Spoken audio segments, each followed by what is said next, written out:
சென்ற மாதம் 27ஆம் தேதி நடந்த சம்பவம். அந்த அம்மையாருடைய நகை காணாமல் போனது. அவர்கள் அஜித்தை சந்தேகப்பட்டு திருப்புவனம் காவல் நிலையத்தில் கொடுத்த புகார். அந்த புகாருக்கு 27ஆம் தேதி ரசீது மட்டும் கொடுக்கப்பட்டது என்று அரசு தரப்பில் கூறப்பட்டது.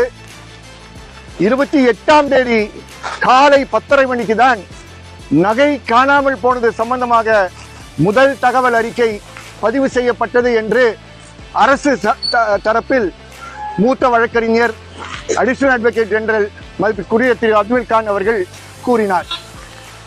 ஆகவே எஃப்ஐஆர் பதிவு செய்வதற்கு முன்பே மானாமதுரை டிஎஸ்பி அவர்கள் தலைமையில் செயல்படுகின்ற ஒரு ஹெட் கான்ஸ்டபிள் மட்டும் அதை லீட் செய்கின்ற ஒரு ஸ்பெஷல் டீமிடம் எஃப்ஐஆர் இல்லாத நேரத்தில் வழக்கு விசாரணை ஒப்படைக்கப்பட்டது.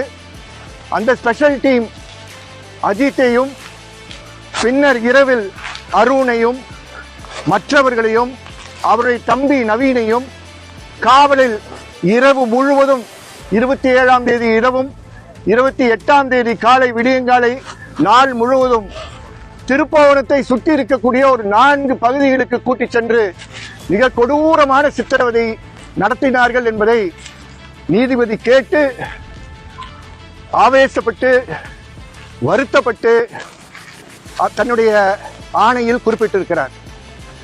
இறுதியாக மடப்புரம் கோவில் பக்கத்தில் பின்பக்கத்தில் இருக்கக்கூடிய ஒரு மாற்று தழுவையில் இறுதியாக அஜித்குமாரை கூட்டிச் சென்று நீங்கள் ஒளித்து வைத்திருக்கக்கூடிய அந்த ஜுவல்ஸ் 10 சாவரின் ஜுவல்ஸ் எங்கே என்று கேட்டு அங்க இருக்கக்கூடிய